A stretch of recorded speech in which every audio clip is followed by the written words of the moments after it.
Good evening, sports fans. Happy Friday, one and all. Getting ready for the weekend. How many of y'all getting loaded tonight?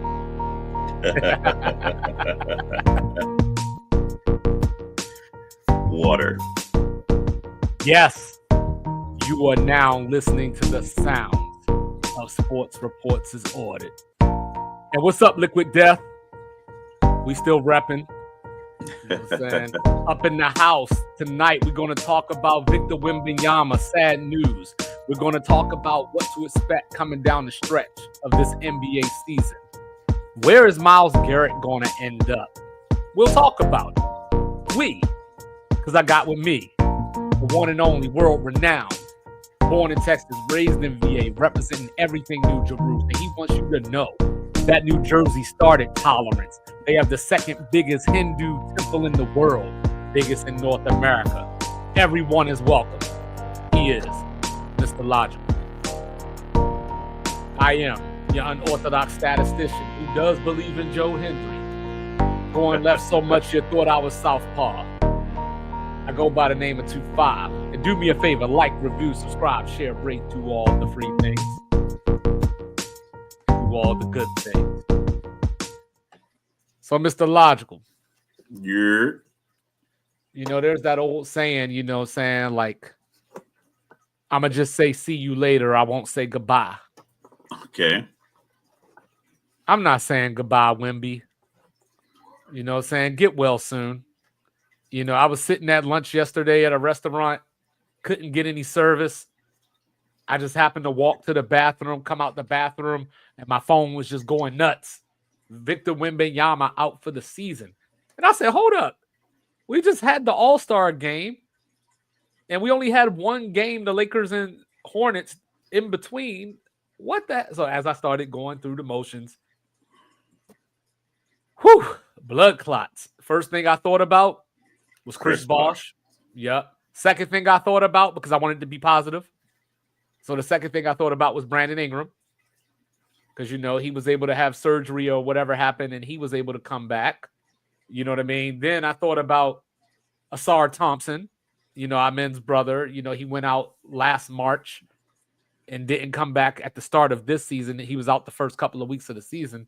So I started to kind of take a breath because there is a possibility that he can come back. I don't want to be bleak. We've seen it before. Correct. But it was just stunning in real time. When I saw it, I felt the same way because immediately the information started coming out and people started saying, well, is this the year where David Robinson didn't finish the year out and then Tim Duncan ended up being the number one pick? So is this the Cooper Flag move?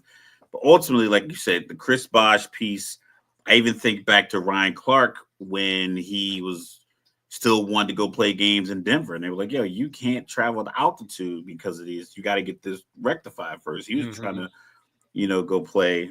Yeah, Chris Bosh did come back, and people say, yeah, he was never the same. But he was also at the tail end of, you know, his prime. Like, he played all those years, you know, in Toronto. Then he had a great run in Miami with, you know, with LeBron and the Miami Heat.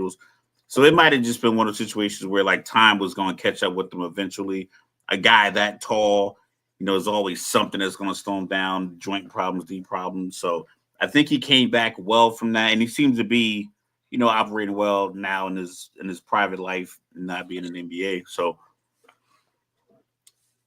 I mean, we're living in a day and age. I know it seems chaotic if you look around, but medically, if you have the resources, the medical community that exists, especially the cohesive medical community of international doctors. I know we pulled out of the World Health Organization, but they still exist. So he'll get the best treatment available. I'm pretty sure the San Antonio Spurs organization will make sure that happens. And, you know, he'll bounce back. I know that there's this whole talk about the face of the league. And you can miss a year, you can miss some time and still come back and reign. Like Jordan missed, what was it, second year because of a broken leg, came back late. Like 30-something games, yeah. Yeah, so you know, it's when it happens, it's unfortunate, but it's good to find out now versus, you know, in the summer now it jeopardizes, your 2025-26 season. Well, there's a potential silver lining here. Saying thank you, ma'am. Thank you. We appreciate you. Thank you very You, much. I think there is a silver lining though, provided that he ends up coming back. Because now, I was about to say De'Aaron Fox, has a thumb issue going on. So now he could potentially go get that surgery. He could be out for the season as well. You don't have to worry about whatever internal strife could have been happening because, Chris Paul still got to play. You got Steph Castle who got sent to the bench who can now grow and get more minutes and become more of that, I guess, the leader of the team while Wemby is out, kind of put the keys in his hands a little bit, see how he does. You also get to potentially, and you were going to do this anyway, but it just makes more sense now. You can start thinking about Pop's replacement if there hasn't been a serious conversation about that yet. And then to top it all off, you got Atlanta's pick. So now if you tank and fall out of the playoffs, I mean, they're not in the play-in right now anyway, but if they just stay out and fall further, and then Atlanta starts to fall off, Jalen Johnson's out for the year. You got DeAndre Hunter just got traded at the trade deadline, and Atlanta starts to fall back. Then you find yourself just like last year with 2 lottery picks. They ended up picking Steph Castle. They traded the other pick, and that ended up being Minnesota grabbing Rob Dillingham. So now you could put yourself in that same type of position this year. And maybe it's not Cooper Flagg because I don't know if you're going to get enough odds to end up number 1. So if the Spurs end up number 1, I might have to change course and say that it's rigged. That's first and foremost.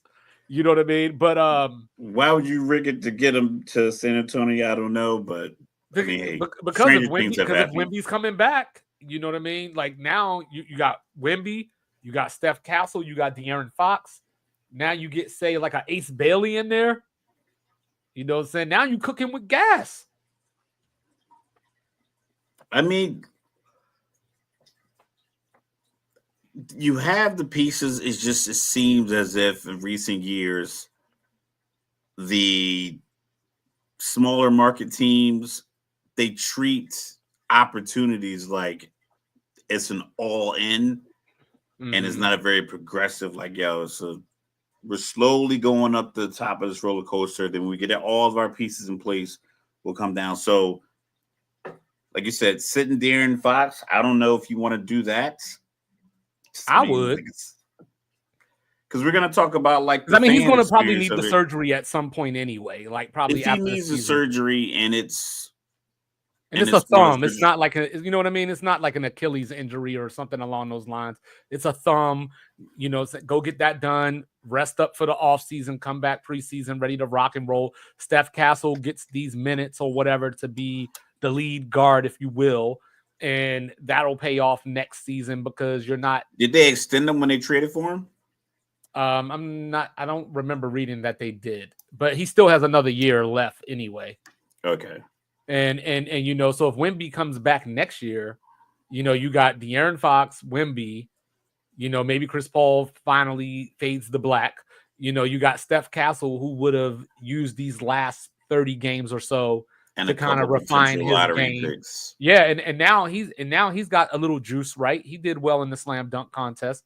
He's got a little juice now. So outside of Wemby, if he can come back, of course, the Spurs might become even more must-see TV if Castle gets those reps and gets comfortable.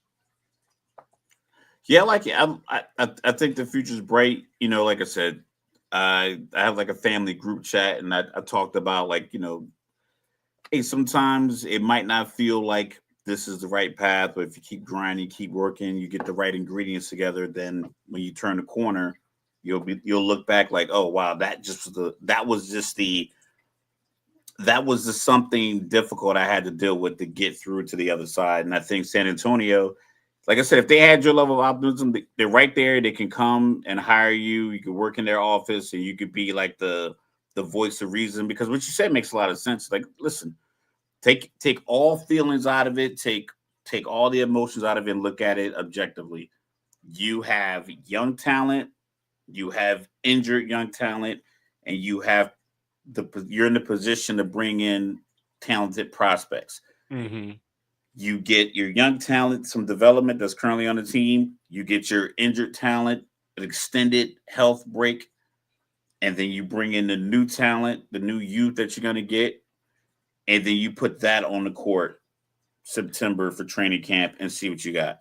Yeah, so right now, there are 3 games out of the play-in, and Golden State is sitting in that 10 spot, and Golden State just got Jimmy Butler. So I imagine that they're going to be all right. You got the Kings tied with them, with Golden State, that is. You got the Mavs who just got hurt, Gafford, Powell, Lively, AD, all out, so like the Mavs might come and join you in the lottery. And, you got Phoenix right there, who I would imagine is going to exhaust themselves to try to get into the playoffs. So, Yeah. so this isn't a place for you. Because I mean, what's your reward? Then you have zero.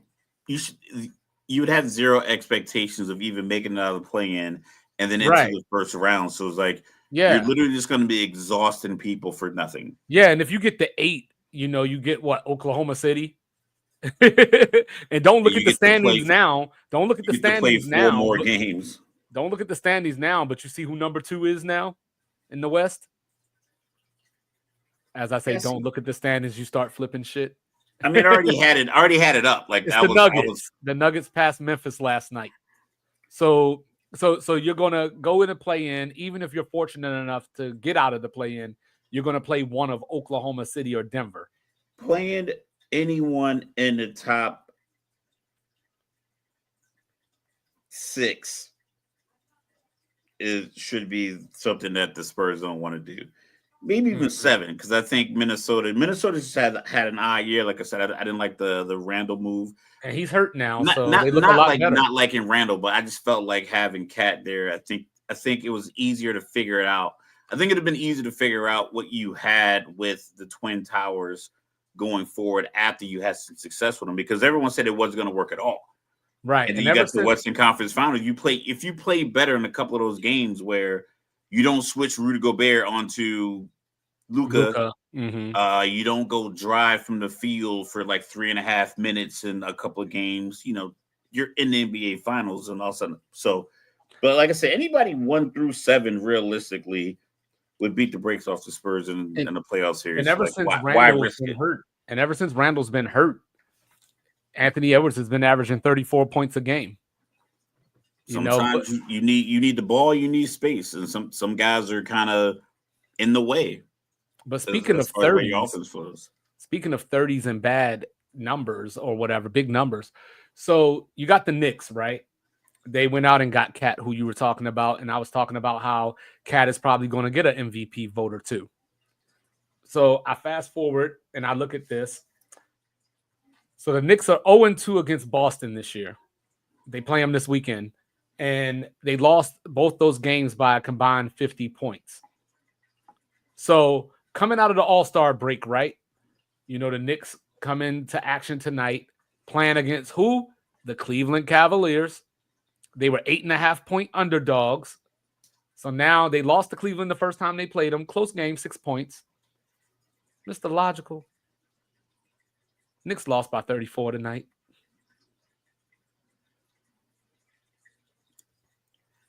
Certain teams, everything has to go right for the entirety of the game for them to be successful. Mm-hmm. Boston, I think Boston can have a bad. Oh, make that 37, by the way. So if you look at teams like Cleveland, Boston, if you go out with OKC, these top teams, because they have this type of firepower and they have guys that kind of run the show. Denver with Jokic, OKC with SGA, Boston with their 3-point barrage. They can go down 17 in the first half. That 6-minute timeout in the second quarter. The score could be 37-20. Boston hasn't played great that entire first half. And then they can go into halftime. The score is 44-41. They called their way back by just playing the way they play. The Knicks have to be scrappy. They got to turn you over. They got to get out and run. They have to be able to play aggressive defense. So if They got their to not be on-ball tired. defender, if their on-ball defender picks up a cheap foul and they're down 17, and now Jalen has to hold on to the ball a long time. Cat's a good basketball player. He's like, one of the top basketball players in the world. But he's kind of limited in the shiftiness. Like he's not going to be able to like break you down. Whereas Jokic kind of embraces like, listen, I'm a lumbering kind of guy. I like the kids are trying to get him to dunk at his camp. He's like, have you watched me play? I don't dunk. They're like, but you're tall. He's like, yeah, but I don't dunk. They're like, come on, just do it. He's like, and he like reluctantly dunked. But he plays his game that way, like Kyle Anderson slow-mo. Like they play their game that way. Cat wants to play faster, but it's like he's limited because you can guard him with pretty much any big forward could guard him. So I just feel like the Knicks, everything kind of has to just fall into place, and they got to be in that striking distance. 8 or 9 points, I think they can get you. They turn you over a couple times. Brunson goes on, his own little 8-0 run. But if they get like double digits, 12, 14 points with a team like Boston, because Boston going to step on your neck if given an opportunity. So I got to say it, right? Let's hear it. So they lost by 37. They lost those 2 games to Boston by a combined 50. But somehow they've beat Milwaukee twice by a combined 56. Milwaukee is an odd team because they are like top 5 defense in the league, though. It just feels like they don't. I think the expectations on Milwaukee. Giannis and the Milwaukee Bucks. I'm not saying him as an individual. They won a championship, and I understand that he feels like I want to win more. But if you look at it realistically, the championship that he won was probably the tail end of their real championship window. And it was fugazi anyway. Cut it out. Like he probably should have maybe squeezed out maybe the one in the bubble. I think the bubble, when they were in the bubble, I think they should have gone further in the playoffs then. And I think the year maybe after that. No, he got hurt in one series. I think he hurt his back. Well, he got hurt against Miami. He hurt his back and missed a game or two. Came back. Those first couple of MVP seasons, I think that was the open window.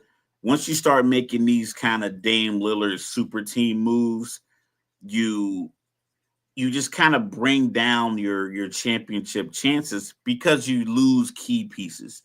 You and other players, your role players kind of lose like their spot.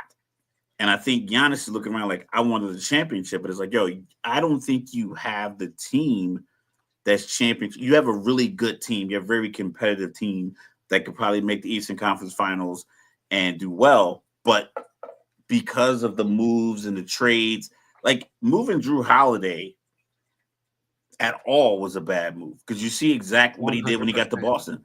Like as soon as he got to Boston, it was like, okay, this is the piece. This is the piece that puts us over the hump. Now we don't have Jalen and Jason Tatum have. If your energy is divided up in a basketball game, most players are putting probably 55 to 60% defensive end because they don't get that many shots up. Most star players are probably it's probably like 50-50. You got to play as hard on defense, you're doing offense, but you get most of the shots. Now those guys can probably go like 55, 45, 60, 40. Like, listen, we can focus offensively and I could take breaks defensively because I'm just going to stand over here and guard this guy who's not going to get the ball. And that's the crazy part. And Drew's going to match up with Jalen Brunson. He's going to match with SGA. He's going to switch on to Luka. Like, he's going to handle all that. And I'm a guard PJ Washington over here in the corner, so it's like, right. And that's the crazy thing because like looking at Milwaukee, Giannis is second in the league in scoring. Dame is number 11 in scoring. They have the number 3 shooting percentage defense, and they're only 31 and 24. It makes no sense. Because sometimes you need like a scrappy guy. You need like a Grayson Allen, like a crazy guy that just kind of like might kick a few people in the ass, but he's going to scrap for rebounds. He's going to use his 6 fouls. He's gonna give Giannis a break by just being like that extra energy guy, like a guy like sometimes you just need these glue guys. I was thinking about this when they talk about, not to bounce over the place, but like I was thinking about this with KD. I heard someone talk about KD, if KD were to go to OKC now, then the Stephen A. team. No, it was on First Things First. They were talking about it. Okay. It was like expectations, like him in Phoenix. There's no real championship expectations, but if he somehow got traded to OKC, it'd be expectations. And it's like, yeah, I know you're looking at KD as like this piece because when he was there when he was younger, but when he was there when he was younger, it was a bunch of younger guys that were high caliber basketball players like him, dynamic guys, Harden, Westbrook, Serge Ibaka, a 7-footer that can shoot, stretch the floor, play defense, very, good defensively. And then there was like scrappy guys who were older. Now you got these older superstars and you got young guns. The young guns aren't scrappy like the old vets that these once, young superstars played with. So it's not the same team dynamic. So that's why you got a guy like Giannis. He's giving you 32 points. He's giving you whatever you need offensively, but he doesn't have those kind of scrappy guys that win the 50-50 balls. And you remember close out hard on 3-point shots. So like when you're down one and you can't give up a three and you give one up, now you're down 4. It's like it changes your whole dynamic. But if you have a guy closes out hard and that shot is missed, now Giannis's rebound and his ability to dribble and transition and score, now you're up 1. It's a totally different dynamic. But when you don't have those kind of guys, well, you remember that's how you end up losing games like that. I remember I was talking about that in the offseason. Their front office is just negligent. I know that they didn't go swing for the fences and miss like Philly did with Paul George, but I just wanted Milwaukee to do something. They drafted a guy who averaged 2.5 points in Australia and then traded him at midseason to end up with Kyle Kuzma anyway. So you got to score another scorer in, but I don't know if they're changing their identity from we play tough defense to we're just going to try to outscore you. But it looks like they're going to match up potentially with I was about to say the Patriots, with the Pacers again in the first round of the playoffs. And obviously this year you look at it and you say, well, Giannis was out last year. Dame missed a few games. So it's like, you could probably beat Indiana this year. And then you play Cleveland in the second round versus playing Boston. So that might be a win for you. Even though Cleveland's better this year, they're not necessarily used to success and they haven't, gone to the conference finals or anything like that. Yeah, but the guys that they have are like kind of like, use one of Stephen A. Smith's favorite, ingratiated into their role. I think that's the dynamic. I think Cleveland's guys on Cleveland. That's why everyone's talking about big trades at the trade deadline. I'm like, they don't always work unless you have someone who can like carry the load until everyone figures it out. Because trade deadline is February, All-Star break, playoffs start in April. I believe the last major trade deadline move that really had impact in the NBA, and I could be wrong, but was when LeBron traded or Cleveland traded half of the team after they beat I don't even think that was Minnesota. big impact. I just think LeBron was going to take whoever he had. And they got to the NBA finals. Right. He was just going to take whoever was there. They were coming. It just doesn't seem like that's the move that. But I do like the move that Cleveland made at the deadline. They picked up DeAndre Hunter from Atlanta. All they really gave up was Karis LeVert. So I'll take that swap any day. You get you a 6'8", 6'9" guy that can step out, shoot the three, play legit defense. So they got him getting to be the Tatum stopper. That's what they got him for. Get a guy like that who has like a very clearly defined role, and that role is but not like a Luka. Yeah, like we got Luka, now we it. Like, speaking of which, if anyone traded for KD, if Minnesota trades for KD and they make that move, whatever, no matter how badly they deplete their team, the expectation is Ant and KD, because more likely they probably still would have kept Rudy Gobert, is like those two should be considered contenders in the West. It's like, no, there's no continuity. He has, other than the Olympics, he has no idea how Kevin Durant likes to play against other NBA teams. And he has to figure that out. Speaking of which, look, man. So we pride ourselves in not being the hot take dudes. Yeah, not being hyperbolic, not being, Hey not just man, bloviating. hey man, people might have to look back at Nico in a couple of years And say he made a great move. and be like, I don't know if they'll call it a great move, but it's like I wouldn't have done it, but I But I understand. see, yeah, it's gonna be like Yeah. it's gonna be like a Belichick kind of. In hindsight, it was a good move. Honestly, like I said, I'm always gonna be a LeBron fan, but I can see that sometimes it is tough. Oh, that ankle I, feeling better too, ain't hey, maybe he had a real reason he didn't want to play. Who knows? But that's neither here nor there. Not but I can tell it is. I think Kyrie fit great with LeBron because Kyrie was never going to falter mentally in LeBron's space. Honestly, I don't think he viewed the basketball court as me operating within LeBron's it? Oh, Kyrie space. think he better than LeBron. And I believe a lot of other players operate in this. I'm in orbit around LeBron's Aura. his aura. And I don't know if Luka plays that way, but I don't think he feels that way. But I don't know.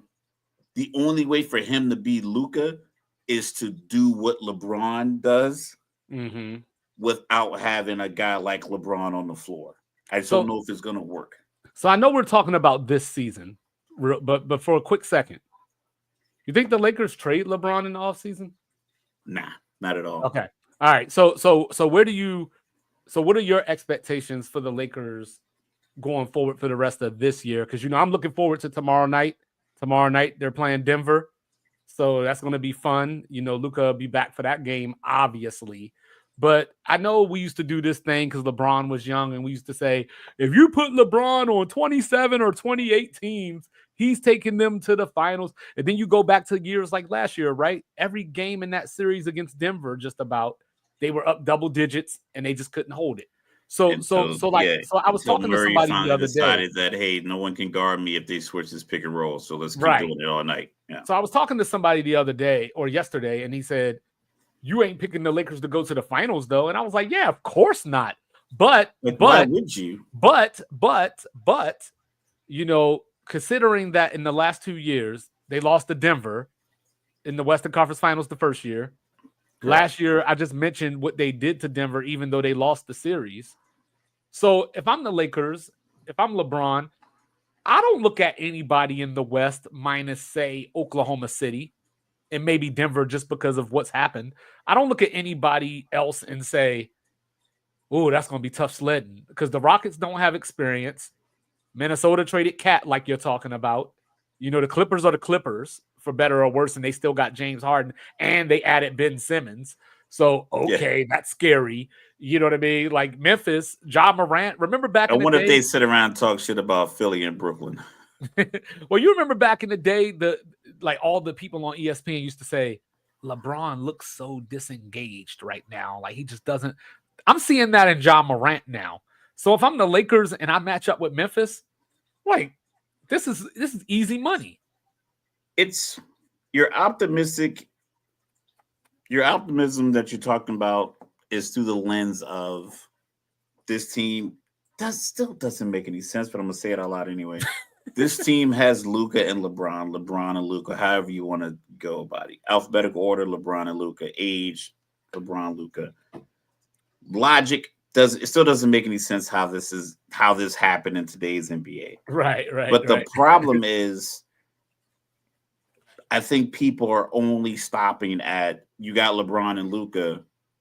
This should be a trajectory that pushes you to the Western Conference Finals Yeah, if this was with the 5 real years shot. ago. Even if the trade happened in July 2024, if it happened last offseason, if it happened before the draft and they got to work together, LeBron could have maybe LeBron talks to him, gets Luka in the building last summer and say, yo, I got a trainer for you. This is what I'm gonna do for you. It costs $200,000 a year. I'm gonna break him off 75. You got to come out of your pocket 125. You know what I mean? But I'm gonna get you squared away because this is what I do. I got this chef. You know, I'm gonna put you in touch with these people. Just talk to Mav. He'll hook you up. And then maybe Luka gets to 250, 245, 250, and he plays at that. And then, you know, he works on different stretches Man, and where you at bodies, right whatever. now? I'm just figuring, like, because what they're trying to do now is play him in the shape Right. off of an injury. And I don't know if they have potentially- enough season left to do it. And I don't know if they have enough season left. And considering how valuable, how much of his value is wrapped up in controlling the game with the ball in his hand, you don't have enough games for you guys to figure out, can LeBron and Luka do this? Because it's like, okay, it's, you know, you're playing against, like I said, they got the Nuggets, right? Right. Third quarter score is, you know, 70-64, Lake Nuggets up 6. You don't have the luxury of kind of leaving Luka out there to figure it out and calling a timeout. By the time you call a timeout, the score is 76-64, you're down 12. Now you got to switch the whole thing up. You don't have enough. If they had like 8 less losses, if they were like 40 and 13 or something like that, then maybe you could work that in. But at 33-21, you got to make every game's going to count. Dire straits because you don't want to fall into the play-in because you might need Luka to get, you know, even though a little bit, but it's still rest. You might need Luka to get that, and you got a 40-year-old dude. You want to keep a couple of games on the Timberwolves. That way, on a game like, for instance, let's look at the couple of Lakers games just going forward. Just grab one randomly. So you might want to keep your couple of game leads. That way, when you go to Brooklyn on March 10th, you could sit Luka if you need to. You could sit Luka or you could sit LeBron. I know LeBron loves playing in New York, so he probably won't sit that game because he doesn't play many. But Suns Lakers on the 16th, Spurs Lakers on the 17th. Do you sit LeBron, like Luka on the front end, have LeBron match up against KD, and then sit LeBron on the back end because they're both home games? Right. So you get the Suns at home, you get the Spurs at home. But if you lose 3 out of the next 4, you don't have that luxury of even making those kind of pregame plans. I know. Speaking of which, on Tuesday, the Mavericks come to the crypto. You know, like I wish the game was in Dallas, but it is what it is. They probably would have moved it if it was. Yeah, they probably would have had to play in Austin or something. But yeah, they would have played in OKC or something. They would have played it out of in New Orleans. But yeah, like so I think the Lakers, so this is the problem with getting this Luka deal. Because that you're not winning the championship this year. So theoretically, it's a next year move. So you can't tell yourself that because when you look in there, you see 70-70, you see 20. And you see Luka's taking less to the Western Conference Finals at least. The year they got swept by the Warriors, and he became Devin Booker's daddy. But like so when you look at it, LeBron's going to be a year older next year. So you still have to play free agency to get people in there. And this is where that Mark Williams trade comes back because you're stuck with Jackson Hayes at center and you don't really have another center on your roster because you let Christian Wood go. And so, you might need LeBron to play some minutes at center at times. And that sounds good in theory because LeBron can definitely do it, but he's 40 now. You don't want LeBron spending a bunch of energy defensively guarding Jokic. Right, but the good news is, centers aren't like they were in yesteryear. There's no Ewings and Elijah Wands and people like that he would have to theoretically potentially. Yeah, but he would have to pay attention because they're all standing by the hoop. Like traditional center that you have out west, guys like Nurkic, Jokic, just your traditional bigs like Mavericks bigs. Those guys are by the hoop, so he can't. Well, no one can slack off of him. Nurkic is in the East now. Oh yeah, I just because I was thinking of all the he went to Charlotte, the Eastern Bloc names. Yeah, but if you look at the Mavericks, they're bigs. Sabonis in Sacramento. So these guys around the rim it's easy points. So you need someone that's going to be able to Body expend him the up. energy, body him up, fight for the rebounds. Because if Gafford gets the ball 2 feet from the hoop, it's going back up. I mean, he made like 33 shots in a row at some point last season. Yeah. So it's like that's what these guys do. Like I said, That, the Laker trade, like you said, they should the same way you're talking about San Antonio with your optimism shouldn't falter. You just have to alter your timeline. right. I don't think the Lakers are looking at that, willing to do that, and they'll do that only if plan A falls apart. Like Right. I don't think they'll panic if the playoffs doesn't turn out the way they want this year and start moving bodies and guys retiring or whatever the case may be. I think they'll still hold court, but they still have to make moves. And I don't know if all the moves they need to make once again every year are out there because it's the same thing with Giannis. Giannis has a championship taste in his mouth and he wants to make it happen. It's like, yo, we don't have any more leverage pieces to use to get you over the hump. Right. You're just gonna have to live and die with the results of the team that's on the court now. It can't improve. It's too much money tied up in a couple of players. It's only enough money in the salary cap. There's only enough ball to have in one team. You're not gonna. I mean, what do you expect to do? Go get Paul George or something like like there's not enough Right. to go around. And something that you've been saying a lot during this season is about to rear its ugly head, I fear. The Houston Rockets, you always say they just got too much. Like, and that was something that I said, like, they got too much. So Jabari Smith is on his way back. Now you got that conundrum, right? Can you put him back in the starting lineup? Or do you got to leave Dylan Brooks in there? I think you take Dylan Brooks out just because it's like if you lose Dylan Brooks, you're not losing. But Dylan Brooks has been playing so well lately. You know what I mean? And that's very good. Everyone plays so well. That's why 400 guys in the NBA. And but when you the look at it, like, playoffs are what's your coming. upside? Ime is going to want the vet in there. Yeah, but it's not like the vet is like cool, calm, and collected. He's light skinned Draymond. I mean, like it's not like he's it's not like he's Drew Holiday, like a calming defensive piece that kind of settles things. He's a stoker. Like he stokes these problems. Well, he's Canadian, so if they play the Lakers at some point, LeBron better watch his back. Yo, Canada's bugging. These hockey dudes are different. I love hockey guys, but we'll talk about him in a second too. But I think OKC is on cruise control for the most part. Chet has come back. He's went right back into where he was, and they still look the same.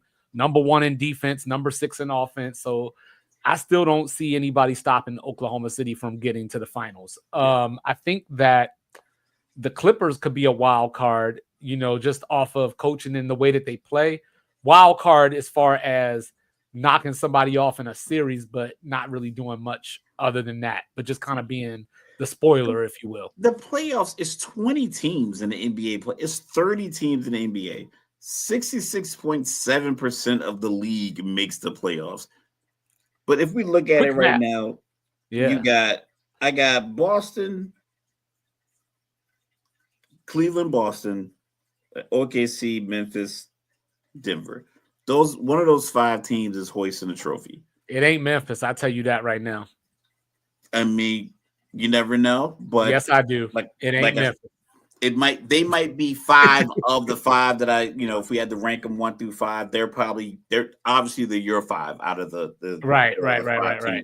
But I think that's your window. The NBA, I believe they're so hard pressed to have stars in the championship conversation year round that they're missing an opportunity to basically pit the teams that are winning at a high clip against the teams that are grinding with the superstars. It's like, I think the conversation and the narrative around the NBA could be, hey, is one of these new teams going to take over as, the faces of the league?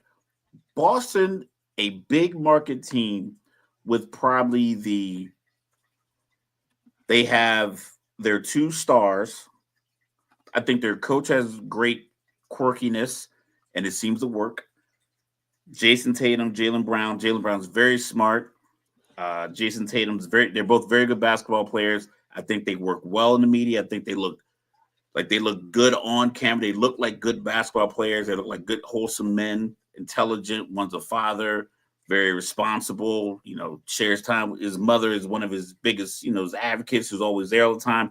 I think they shine as, potential public pieces for the NBA to use as not use, but to highlight. And they're in a big city, and they really have a chance to win another championship. Like this time last year, Boston was so far ahead of everyone in the East. The conversation was, are they so far ahead because the East is down? It's like, yo, it's essentially Boston, New York City, Philly, LA, even DC. Like, if you have a team in one of these markets, you should be pounding the pavement talking about how basketball is back, big city basketball is back. Like they should have put more energy into that. Now Boston's doing it again this year. They're in a position, the way they play, like we talked about their 3-point shooting, the percentage is good, the roles are well. Guys had a great NBA finals. They beat a really good, superstar, all pro, all NBA player. So it's like they're on the rise. And then you have Cleveland is playing with their new coach. So it's just like it's so many things that the NBA could be highlighting, but they are just so focused on our stars aren't leading these teams that have the most championship odds. And instead of looking like, yo, Jokic is your star, SGA is your star. Jalen Brunson in New York is your star. Like Jason Tatum, Jaylen Brown, they're your stars. Porzingis these are your stars. Some of them are foreign, some of them are black, some of them are white, some are tall, some are guards, some shoot a lot, some play good defense. You have a conglomerate. You have like this rich tapestry of talent, and all you want to do is talk about we believe Luka's overweight. So it's like, or there's don't argue about the rest, or we need to fix the All-Star game. No one cares. The All-Star game isn't the end-all be-all for your NBA season. Well, also this year, real quick before we get into the retort to, or not retort to that, but the other part of that is, back in 2015, Golden State Warriors won 73 games. People forget the San Antonio Spurs that season finished 6 games behind them. So this year, Oklahoma City and Cleveland have a chance for the second time in NBA history to have a season where 2 teams win at least 67 games. So, keep your eye on that as well. That's great stuff. They both got to go around 23-5 the rest of the way for that to happen. But yeah, so PK Subban, was making the rounds yesterday, and he kind of talked about some of what you're talking about. And for lack of better words, he challenged the NBA players of hockey players can't take nights off. These people are paying good money to come see you. Kind of what I said last week, paying your salaries and all this kind of stuff. And you don't treat them the correct way, for lack of better words. So I like it. Obviously, I was the one that liked the whole world champions of what? So I like these sports wars where dudes from different leagues are kind of at each other's necks and whatnot. I wish he would have put a name on it, but like I think that he hit the nail on the head. And so, like we were talking earlier before we started, basketball is basketball. Like the NBA is getting some of what they want. Like you look at the top 5 leading scorers right now. We talked about it. SGA, Jokic, Giannis, Tyrese Maxey. So you got young people, you got established superstars, you got MVPs, leading foreigners, white guys, black guys. Like you have everything you want. You have everything you need for an organization to succeed on a global scale. But the problem is the game on the floor itself and the commitment, in my opinion, of those players. Because the All-Star game, like you said, I hate when people say it. I hate when you say it, but it's absolutely correct. It's an exhibition. But I don't look at it like an exhibition. I look at it as... It should be a showcase. Yes, this is a showcase, and thank you to the fans, that support you. And they treat it like it's beneath them. And I think that's what he was speaking to. Well, I like PK and to your hockey talk. I was a hockey dad before I was any other dad. Like my first like sports dad hoodie purchase was my son's junior Wildcat Ogden, Utah hockey hoodie. It was a 3X. It was the last one they had. It was gigantic. But I'm like, you know what? I'm a hockey dad. I was at the ice sheet 3-4 times a week, and on Saturday mornings, I was waking them up at 5 o'clock in the morning, getting them get dressed, getting there. All the kids in their hockey gear sleeping, parents giving them tea and coffee to try to wake them up. Right. It's a different mindset when you're playing hockey because it's very family rooted from the beginning. I was buying, so my youngest son or my oldest son started, it was 2011. So he was 9. He turned 9 that year. And I bought some gear, and then I was talking about where I should buy some other thing. And this other mom was like, don't buy that. We bought one for Connor. The elbows is too big for him. Your son's bigger than him. We'll just bring him to practice next time. You can have ours. And it was like that every time. Like, so when I bought him new skates, I'm like, here's some skates. I gave them to the guy who ran the hockey house or whatever. Mm-hmm. So it's very family oriented, very connected from the beginning. And then with hockey, everybody on the bench has to play. It's a 60-minute game. It's action back and forth. But some of your top stars, they average like 20 minutes of ice time because of the line changes and everything. That's about as long as the All-Star game was. So everybody has to participate, and everybody has to participate at the highest level that they can participate, because you're out of position. If you're out of position in a basketball game and Jackson Hayes gets a lob dunk, it's 2 points. You can come right back down no matter who you are and hit a 3. Yeah. And that two is null and void. You're out of position as a defenseman in hockey too many times. It's 3-0 before you're if you're out of position once, you could lose a game. You can lose a game, and you can lose. It's like soccer. Like one time is all it takes. One time, and that's all it takes. So for hockey, everybody has to play with the same intensity. Everyone's skills not going to be the same. Sidney Crosby is going to be better than guy number 14 on the bench. But guy number 14 on the bench has to skate as hard as Sidney does when Sidney's out there for his turn to put pressure on the other guys. And I think that's what PK was talking about. I was like, listen, we can't slack even though the talent might be – there's a gap. Mm-hmm. There's a size difference. Mm-hmm. There's a speed difference. But you have to play as hard as you can with the other guys on the ice at all times, because this guy's playing as hard as he can, because even when they do their line changes, you got to skate hard as hell off the ice when you're dead tired. Keep your head on the swivel. Has to get on. Like he can't jump onto the ice until you are in the box. Mm-hmm. So it just the whole mindset of getting on and off the ice as a unit and working as a unit. Basketball players don't have that, because basketball players, you can be just the best kid on the team and everybody else can be in a support role and not get the same value out of the game, because they don't get the points, they don't get the rebounds, they don't get the interview, they don't get all the other stuff that you need or that you get from if you're a star basketball player. And quick side note, I just want the world to know, just in case you aren't tracking, Alexander Ovechkin is 16 goals away from passing the great one, Wayne Gretzky, on the all-time goals list. And also, while you checking out some hockey, make sure you're checking out the One Mic podcast, Mondays and Thursdays at noon. Get your black on black news in your gyms. But look, at the end of the day, NBA players they've turned into entitled brats. And I know we like to talk about, because, we're in that age group, right? Jordan would never do this, and this person would never do this. And, and to some degree, obviously that is right. But at the same time, those guys back then, at that point in time, weren't making the money that these guys are making now. But I don't think that's a big part of individual player money. I don't think the players making money is making them like slack or lack or whatever the case may be.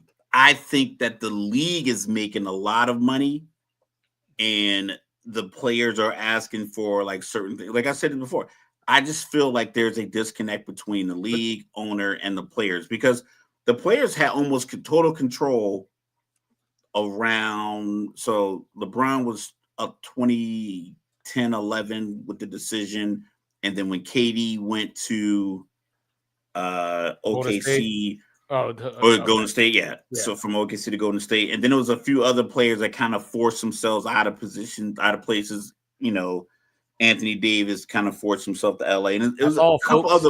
a couple of other moves happened like that. But for the Right. most part, the players have been very cooperative and everything else. It's just that the All-Star game has been like this linchpin. But the players are like, "Yo, get better refs. Stop teching us up. Stop finding us for everything." But the players are also getting 49% of the revenue split. You know what I mean? So that's another thing, is that they're getting some of that TV deal and all that.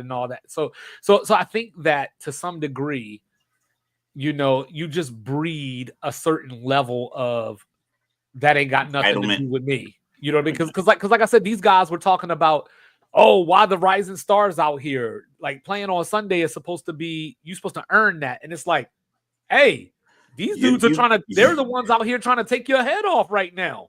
They're the ones out here playing tough defense. They play like the NBA players, like I said, it's because they trying to make a name for themselves. It's an exhibition. It should be a showcase.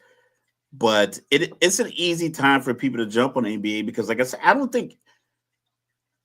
I do not believe the way that people in the media and pundits talk about Jalen Hurts, even after now being in 2 Super Bowls in 3 years. In both Super Bowls, he played very well. He's probably the MVP. If Bradbury doesn't hold Juju, Kansas City, it's incomplete pass. They got a minute and big change. Punt return. It's a minute. I like Anthony Black. I think Jalen moves him back down the field. Yeah. But the way pundits talk about these teams, NFL players don't get on TV and talk about the other players like that. They don't talk about the Shield like that. Even like a guy like Max Crosby, he's getting an interview like people like his personality, his tattoos, his story.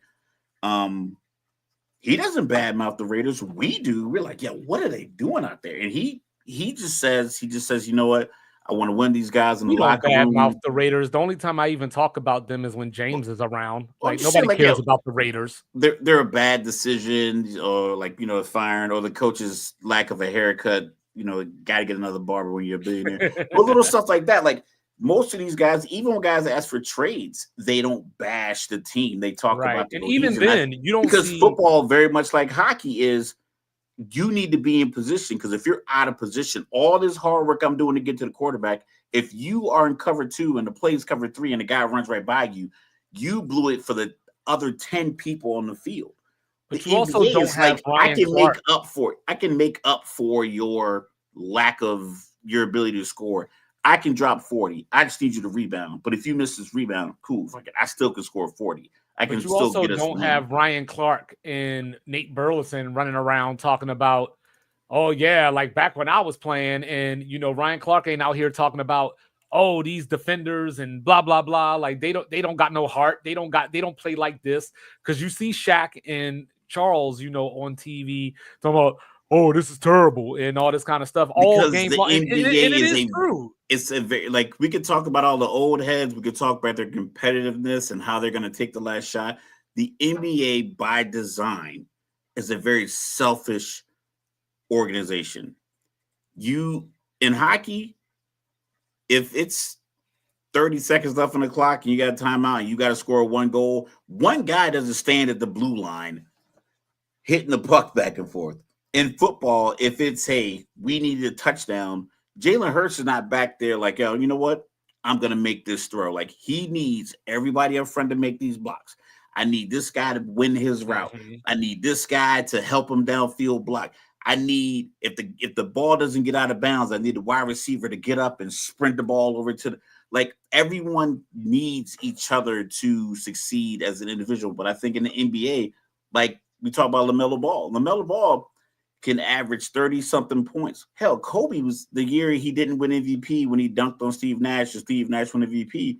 Kobe was averaging like 34.5 points that year, but he couldn't pull that team out because it's like, right, what you're doing for the team there's nothing else that anybody can do that's the equivalent.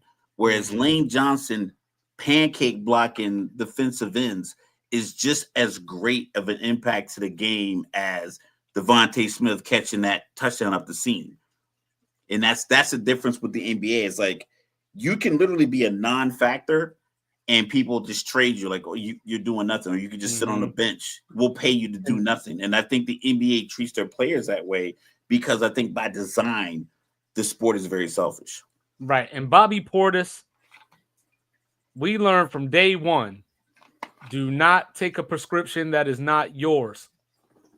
Now, I'm glad that he owned up to it, even though, they tried to do, I don't know if it's true or not. They said, he was trying to get Tramal, I believe it was, or Adderall, whatever, but it was a mix-up. He was trying to take one pill, got the other one. Now he's suspended for 25 games. By the time he comes back, there's going to be 4 games left in the season. He owned up to it and said, he apologized and all that. Don't own up and apologize for anything. Y'all need to stop acting like your integrity matters all the time. Get a lawyer, get that shit appealed. Rudy Gobert getting shit on. Listen, but people need to stop going out here confessing their sins to people who are going to cut you. Hey, he's trying to be a stand-up guy, man. Role model. Stand up at home with your family. In public, you get lawyers. That's what they're there for. And then last basketball thing from me. This is college real quick. So you remember a couple of years ago, I was the only one in the world probably that was like, I'm happy that FAU is in the Final Four. Remember that? So I was looking at that roster the other day, and I'm like, damn, you got one dude at San Diego State now, go figure. The head coach left and went to Michigan, took one of the players, the center, Vlad Golden, with him. Now they're second in the Big Ten in year one. It's amazing what FAU, has contributed to the sport of college basketball. And there's another one that there's one in Arkansas right now as well, playing for Coach Cal. So FAU still making impact in college basketball after the fact. But, moving on. So, Mr. Logical, you asked me a question. The Hot Box asked me the same question last night. Is Myles Garrett going to end up in Philadelphia? Truthfully, I don't know. You know what I'm saying? I mean, and I don't want to sound like a homer because I know what people are going to accuse me of. I know, for one, he ain't going to the sorry-ass Raiders. He ain't coming there, James. But, you know what I mean? But what I will say is I think Washington has a chance. I think we got a chance, Mr. Logical. That depends.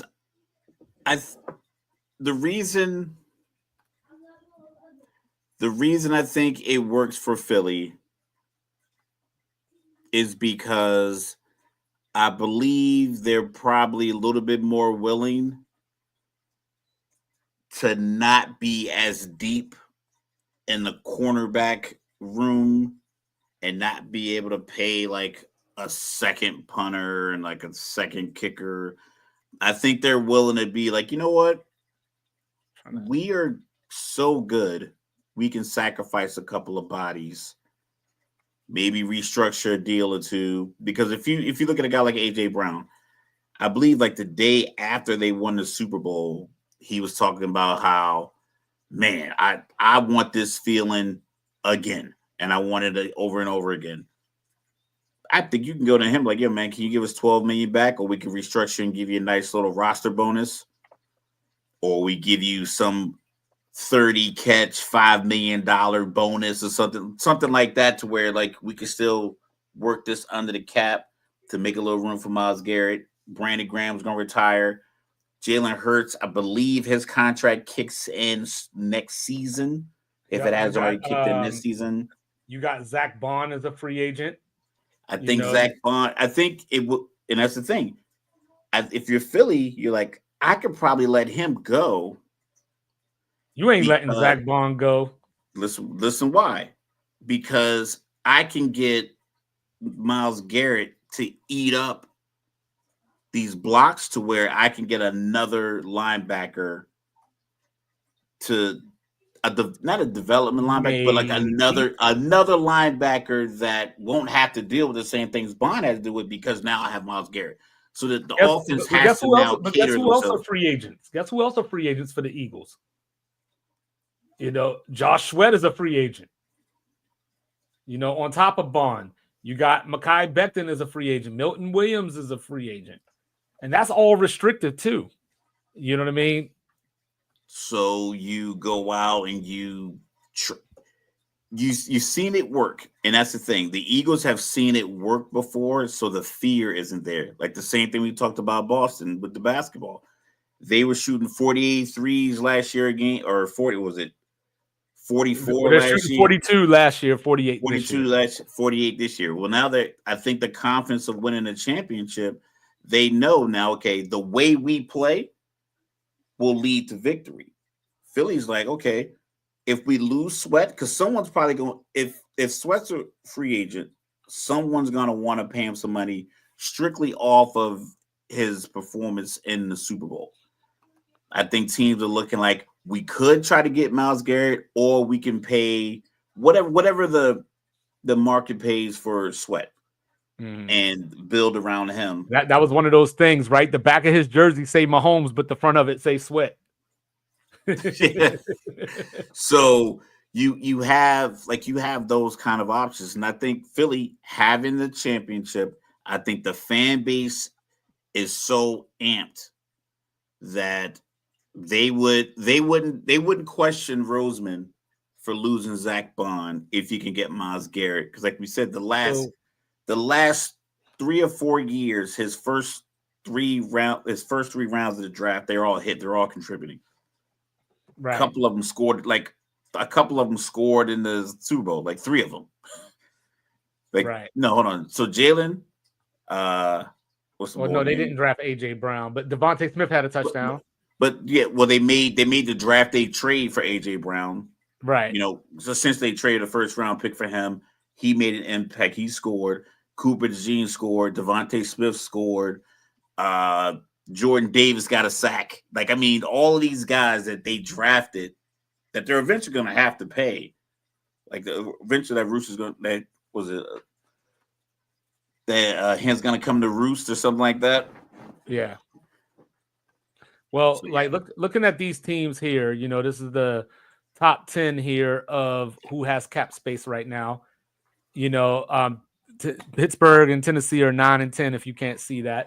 But looking at this list and just being realistic about who could have a shot to make some noise. You know what I mean? Like, yeah, that's true, Mike. And then don't forget Quinyon Mitchell, but yeah, so you got Washington, who made the NFC Championship game. And that's why I brought them up.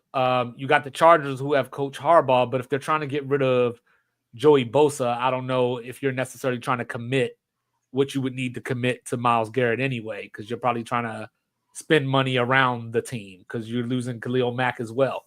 Cincinnati doesn't make sense from the standpoint of what else are they going to surround you with, and be like Hendrickson out here. Right. 16.5 tackle, 16.5 sacks, but the next play they give up a third right. 12 completion. Yeah. Pittsburgh still doesn't have, I would say, for lack of better words, the requisite quarterback that you need. Minnesota doesn't know what they're doing at quarterback. Are they bringing back Sam Darnold? Are they going to tag him? Are they going to go with JJ?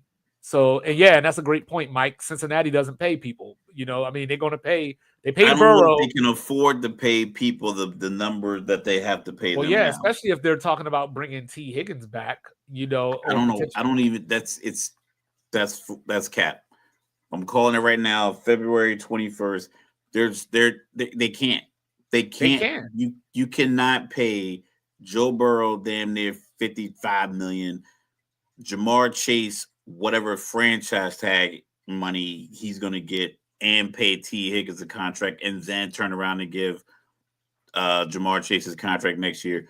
Nor can you pay both of them this year, damn near, because $35 to $40 million per player. Cincinnati's, and then if I'm Myles Garrett, I'm like, I don't want to stay in this division. I don't even want to stay in the conference if I'm Myles Garrett. I don't want to stay in this state. In the state, yeah. They tagged Jamar Chase yet? I don't think they tagged Jamar yet. They might have tagged Higgins. Yeah, but that's what I'm saying. They can't. I mean, you could do it again, but you can't tag them both. So you got to pay one of them. I mean, you're obviously like gun to your head. You're going to pay Jamar out of the two. I mean, who do you? Is he under contract enough so you could trade him to get a haul from someone? You could, but I don't know. You would piss off your franchise quarterback. Yeah, that's what I was about to say. I don't know what ground that puts you on with Joey.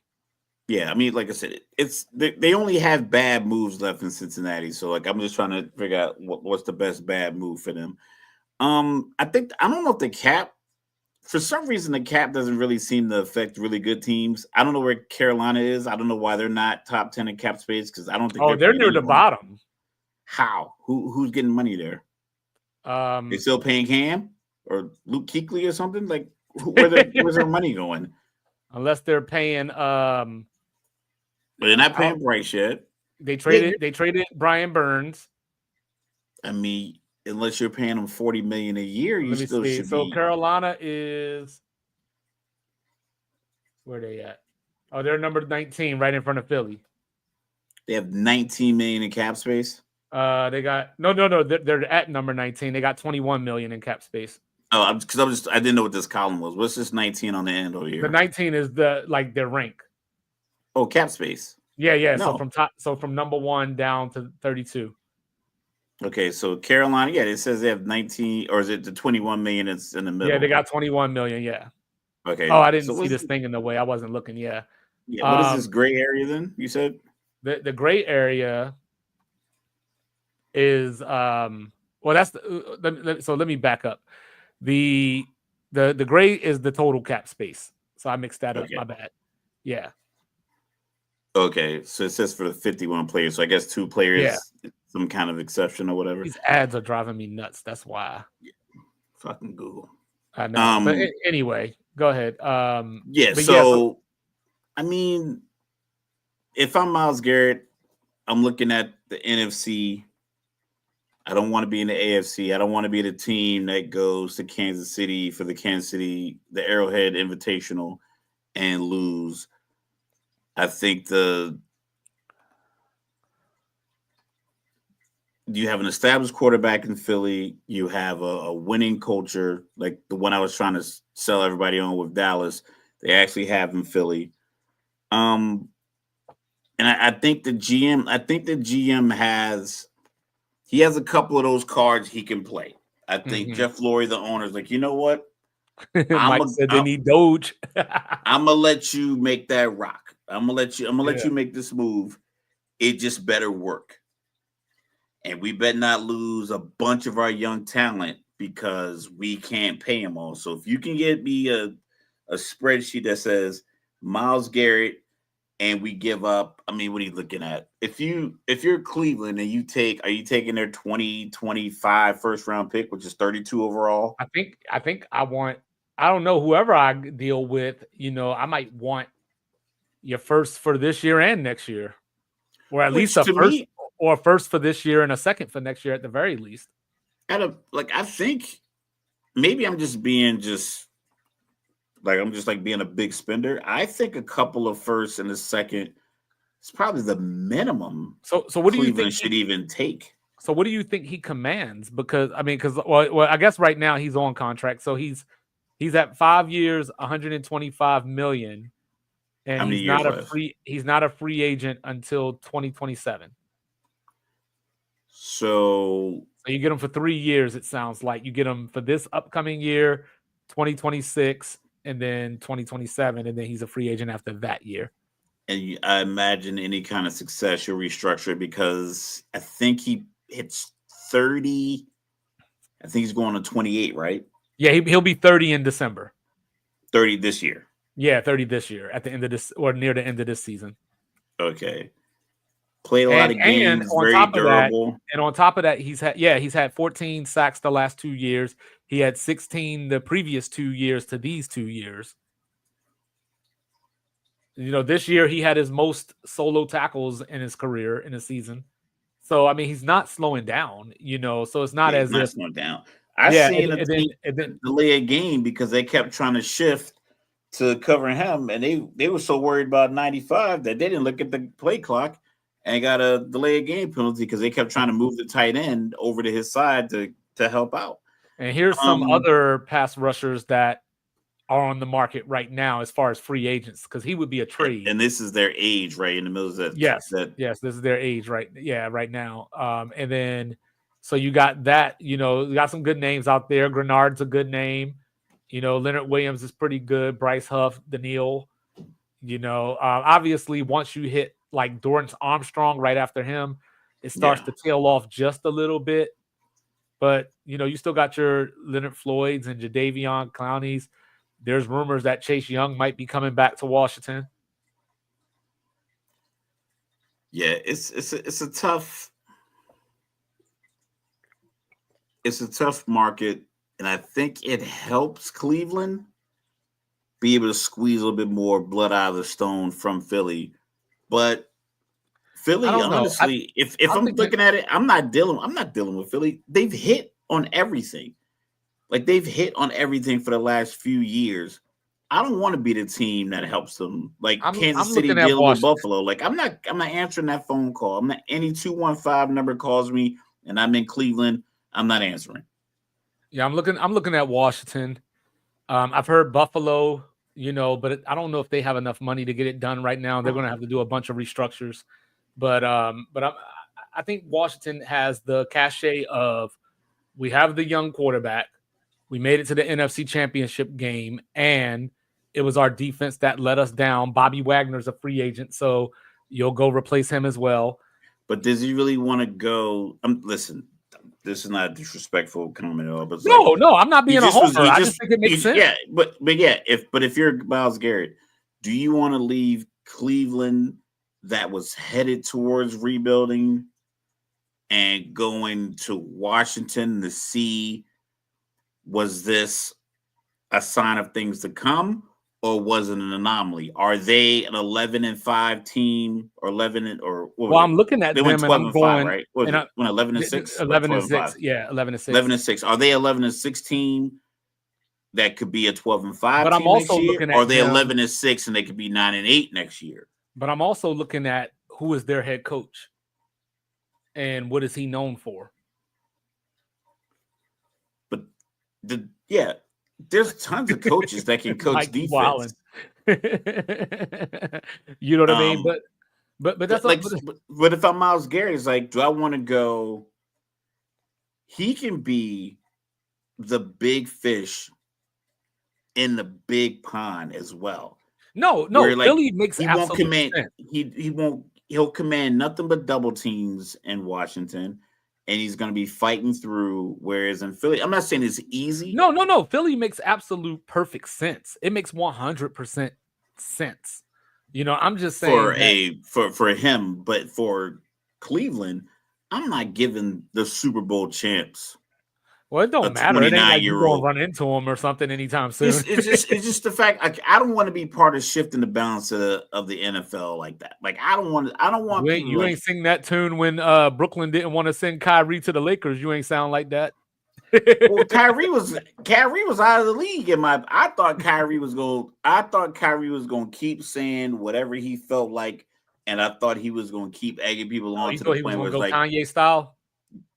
Not quite Kanye, but I figured he wasn't going to cower to like all the BS, because it was a lot of BS coming at him, because he was talking about how he met with those rabbis, didn't he? But he was talking about, like, he's like, I can sit on the bench behind the team, but I can't go in the locker room, and I can't play games, but I can sit with the team. Right. He's like, it didn't make, and I thought he was going to keep going and going and going and going. That was okay. The price was going to go down. They can make the move, but here, Cleveland, I don't know. If I'm Cleveland, I'm sending them to like the Rams to get whatever first round picks they have. I'm not doing a Luka AD nighttime midnight deal. I'm taking the best deal I have. If I'm Myles Garrett, going to Philly is a no brainer. Yeah, I don't think there's many options that would satisfy the need of, I want to play for a contender. So I think so. So I've heard Detroit. I don't like it. I've heard They already Buffalo. had Darius Smith. I don't know if they're going to re-sign him, but then Aiden Hutchinson's coming back from injury. Right. I've heard Buffalo, and that makes sense in the sense of, yo, we got to do something to beat Kansas City. And we thought we had them the last 2 years, and like we are at the end of our rope. You know what I mean? So I could see Buffalo, a team in their position that is going to make a drastic, I guess what would be a drastic move. Like, this is going to be the move that put us over the top. That's what they would feel like if they made that deal. So I could see a team like that doing that. But now they got a James Cook problem. You know, what about you said, what about the Ravens? It's in division. I'm not sure. I don't think Cleveland makes that deal. Yeah, I don't think Cleveland makes that deal. They're not taking that phone call. I think I would like to see him, just me personally, just for the sake of making new contenders, I guess. You know, so I would like to maybe see him in Green Bay. I was thinking when you said making new contenders, I was like, but if I'm Myles Garrett, I don't want to go there. I don't want to go. I don't want to go. I don't want to make a lateral move and learn new stuff. It's like you don't apply for a new job just to get the same pay and have the same hours, just to learn new stuff and have to learn and deal with new people. It's like, I need better hours, better location. Something has to improve my situation. If you pen a letter that eloquent as saying you're requesting a trade, like the letter looked like a retirement letter that he shared, his press release, so to speak. Are you ready for this? I'm not going to some regular team that's doing the same thing Cleveland's doing. Regular. I don't know why that came to my head. You ready for this? Let's hear it. Let's see it. So, so this is from Fox Sports as of 5 days ago. Oh, wrong screen. My bad. I'm up here zooming in on the screen we're on. I'm like, hold up, why is it not working? So this is what Fox is saying right now. You know, as far as what are the Vegas odds of where he's going to end up. So there's Washington up top there, Philly staying with Cleveland, going to Buffalo. I don't think he's staying with Cleveland. Go to Buffalo, Detroit, Chicago, Green Bay, and Kansas City. So Kansas City, I don't think is an option, just because they're potentially losing Nick Bolton. You know, they're potentially losing Justin Reed, Josh Uche.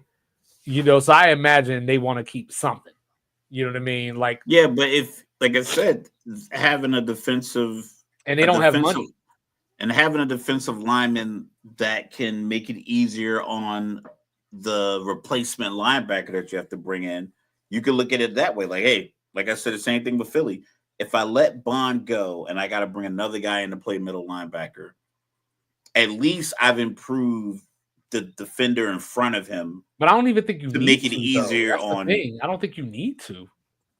I mean, if you could get a player like Myles Garrett, you do it. But yeah, but I don't think Philly needs to get Myles Garrett unless they just know that they're losing Sweat. You know, if Sweat's going to walk in with the number that they can't pay, right. Whatever the premium is for a defensive end. If I he like got Super MVP, I think his agent probably would have been like, okay, yeah, it's on. Here's one for you. This is the last team I'll bring up for this. Do you think you could see a desperate team out near the ocean that would make that trade? I got red and gold in my mind. The 49ers? Yeah. Nah, they got to figure out how they're going to pay Brock. They got to figure out if they're rebuilding or retooling. And I don't think you do that. It's like I said, you know, these cross sports references. It's the same thing I felt about Houston in the NBA. It's like, are you like, do you have young guns and you want to move forward with these young guns, or are you, because we're seeing it not work. It's like, I know a lot of teams are making these moves, but for the most part, you need to be exceptional somewhere for like a lot of these onesie twosie moves to work. Kansas City last couple of years winning 2 Super Bowls, making it to a third with this makeshift lineup of wide receiver threats because you were special defensively and you're special at quarterback, and the relationship between coach, quarterback, tight end, scheme, all of that was, A++. You could be B, C in other different areas and still leave out with a great grade at the end. San Francisco has so many, their expectations were so high, they fell so flat. You can't go out there and make desperation moves. You gotta just sit down and think, okay, but I think they have to almost because their window, is just about closed. If they pay Brock Purdy 60, if they give Brock Purdy the Dak deal, then they can't. They can't. You can't do. Right. You're almost handcuffed. But they're also potentially losing Chavari. Well, they're going to lose Charvarius Ward. He already said that.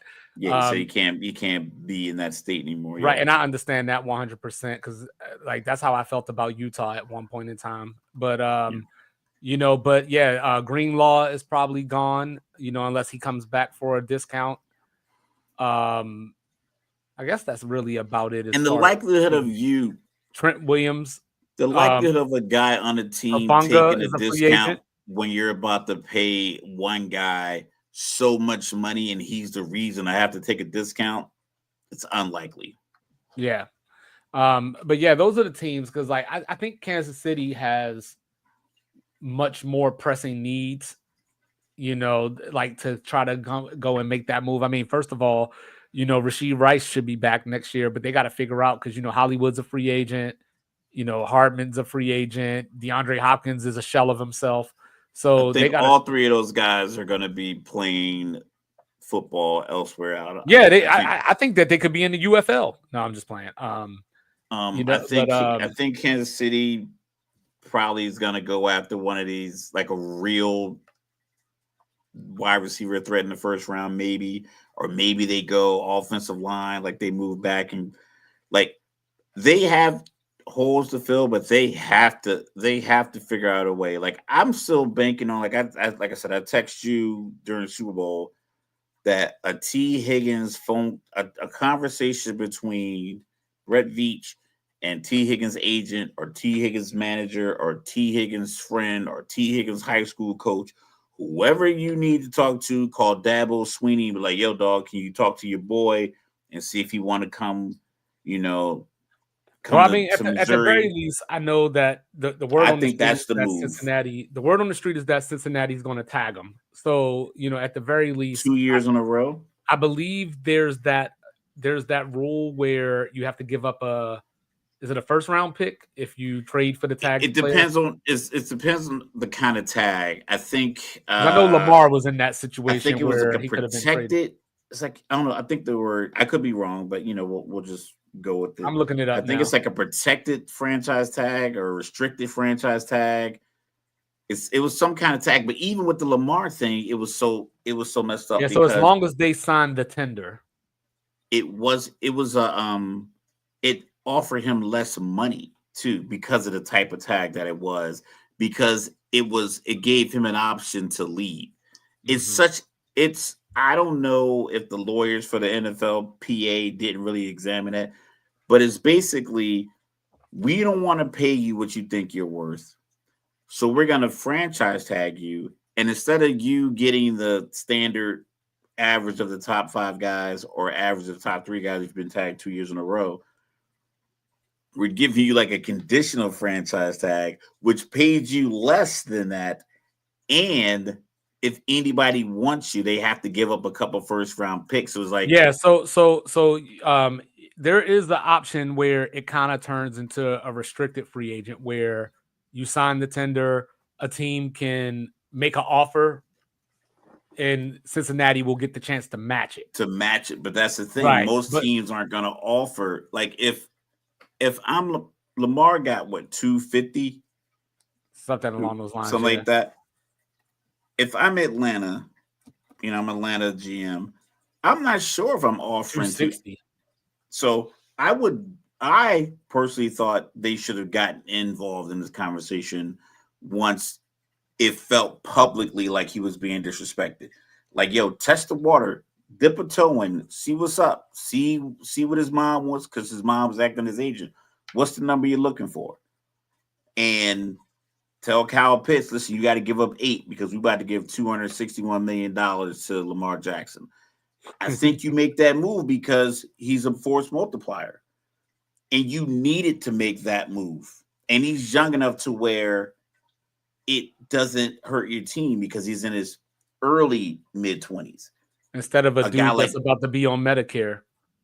Exactly. So it's just like that's the kind of thing I think they would examine. But that kind of franchise tag sucks. So like I said, I said T. Higgins to Kansas City. I feel like they should. It makes too much sense. You know what I mean? Test the water. They're like, yo, he's available. I know he might not want to play for the rivalry, but he'll definitely want to play for $38.5 million if you can get it to him. So I think he'll send his Cincinnati Bengal helmet to Missouri, and they'll just take the paint off and put the Kansas City emblem on it. He'll be just fine. Yeah. So, we'll see. I mean, it's going to be interesting. We're a couple of weeks away from free agency, so we'll see how that goes. We will be back on Tuesday, with more NBA. Maybe we'll talk a little pre-draft, talk some Shedeur Sanders, some Travis Hunter. We're definitely going to talk some more hockey, and get into that. Hey, and hopefully by the time we come back, Alexander Ovechkin will only be about 14 or 13 goals away from catching the great one. Yeah, that's NBA so awesome. Playoffs and NHL playoffs, they run concurrently, so it's a good time for sports. People just got to stop knocking the NBA. Listen, we get it; these guys are coming off very much like divas, but if you look at it, if you divorce yourself from the fact that some of these guys are acting like divas, and some of these GMs are acting like divas, look at the success of the teams that over the last few years: Denver, OKC, Dallas's run, Boston, the Knicks turnaround. We've been begging for the Knicks to be good for years. They had it. We the fans, we the media. We part of the media. Fuck the Knicks. We part of the media. Look. Fuck the Knicks. Listen, I know you meant to say the Wizards, but that's not your fault. Fuck the Knicks. If you go to Madison Square Garden now, what the fuck is a Knickerbocker anyway? You come up out of Penn Station in Midtown Manhattan, the whole Madison Square Garden facade got a facelift. Like, people are dying. We're dying for the New York Knicks to be good, and right now they're good. They're not championship contenders. Tonight. That's right. Yeah, everybody takes the L's. Knicks. The only person that hates the Knicks, the only person that hates the Knicks more than me is Reggie Miller. Man, that's Fred. The Knicks keep him relevant. If he didn't beat the Knicks, we wouldn't talk about him. Who else did he beat? Well, then the Knicks should have beat him then. It's all about having a. You know what I'm saying? He hit that game winner over MJ in Game 6. What's your best loss? He shoved the shit out of Mike. Yeah, he did. You know what I'm saying? I like it. You know what I'm saying? But all I'm saying is at the end of the day, I don't care about none of that. I'm here to watch sports. I don't care who's good outside of my team. I don't care who's bad outside of my team. The Knicks don't got no bail with me. The Yankees don't got no bail with me. It's all about the teams being good and having an entertainment. Can I tell you a secret? Let me tell you something that you might not know about me. I don't make any money off of NBA ratings. So I don't give a fuck about the New York Knicks. I don't give a fuck about the Lakers. Yeah. I don't give a fuck. We might get a contract and they're like, listen, man, we need you guys to talk about the Knicks. Hey, don't get it twisted. It'll be a goddamn Knickerbocker hat on and all kinds of shit up here. If they say, hey, we need sports to talk about the Knicks. We talk about the Knicks. I'll make a deal. If ESPN, not that I really watch ESPN, but if I stop seeing clips of Mad Dog, I'll take back my fuck the New York Knicks. How about that? Yeah, you can't let him influence how you feel about anything because he's the worst. You know what I'm saying? But for real though, all jokes aside, like, look, fuck the Knicks. But and plus, saying the Knicks show you that they ain't about business anyway when they held on to Julius Randle for so long. And so when I look at this, hey, so Minnesota must not be about business because they took them off their hands. Hey, Minnesota in a 3-point game with Houston with 2 minutes left. So old Houston or young Houston, who's on the floor? You know what I'm saying? Young Houston. But no, seriously though, like seriously though, the thing with the NBA is that you can't not do your part and then expect everybody else to hold you down. So the reason that we love the NFL so much, even though, you could argue, the games got softer, all that kind of stuff over the years. But when you watch the NFL game, you see the effort. You talked about hockey. I talked about soccer. One person out of position messes everything up. That's the difference between winning and losing, because it's so hard to score in those sports. In basketball, like, it's literally a 3-point contest for one. For two, it's okay, the fourth quarter started, let me turn up, or whatever the case may be, where you might have won the game if you played with the effort in the fourth quarter, in the third quarter. You know what I mean? It's a lot going on. I mean, it's a lot of games. There's a lot of games to play for awards and contracts, so forth and so on. Oh yeah, and March 9th and March 10th, y'all. March 9th and March 10th. Back-to-back games in Oklahoma City. Denver at Oklahoma City. The MVP will be decided on the second night of that matchup. Yeah. Like I said, the NBA, it's a familiarity thing because you can see their faces. So I think people feel like they know the players and they feel like they can just kind of dictate how the players operate. And people can pick up a basketball and go to the gym and play 5-on-5. And for that, they kind of think that they are if I was on a team, blah, blah, blah, blah. Because Jeff T talked about this. He was like, man, the 13th guy on the bench used to average 35 points in high school. He'll beat anybody who out there. You saw what Brian Scalabrine was out here doing to people? Yeah, he was like, I'm closer to Brian than you are to me. and he was right. And he was right. So it's like, I think the NBA they have a good product. It's just they have to shift their focus to, instead of feeling like they're burdened with this I don't know, Mike, lack of superstars in their the atmosphere. They have plenty of stars and they have rising stars. Highlight these rising teams, these coaches, get them on TV, get them on ESPN, get them on FS1, have them on TNT, get them interviews with the TNT crew. Like, really put Donovan Mitchell out there for longer than just the post-game interview. Get him out there in between their game. Just get Boston players on TV more often. It's your most successful large market that you have going. Like, over the last 6 or 7 years, they've been the most consistently good teams in the large market. You still have, Kawhi and LeBron out in LA as superstars. And then, you had Brooklyn with Kyrie and everyone else. But as far as consistency, the Boston Celtics have been your biggest market that's been the most consistent. It's like, you don't have them on TV, like just talking, not just basketball, just highlighting them on TV. All I know is Draymond said they win in the championship. Draymond, you couldn't win a championship on 2K. Anyway, on that note, I don't like, what world is he living in? Yo, you got your 4 rings. Stop being delusional. I didn't know I was joined tonight by Oscar Robertson. I'm a logical thinker, man. Like, logically, he's out of his damn mind.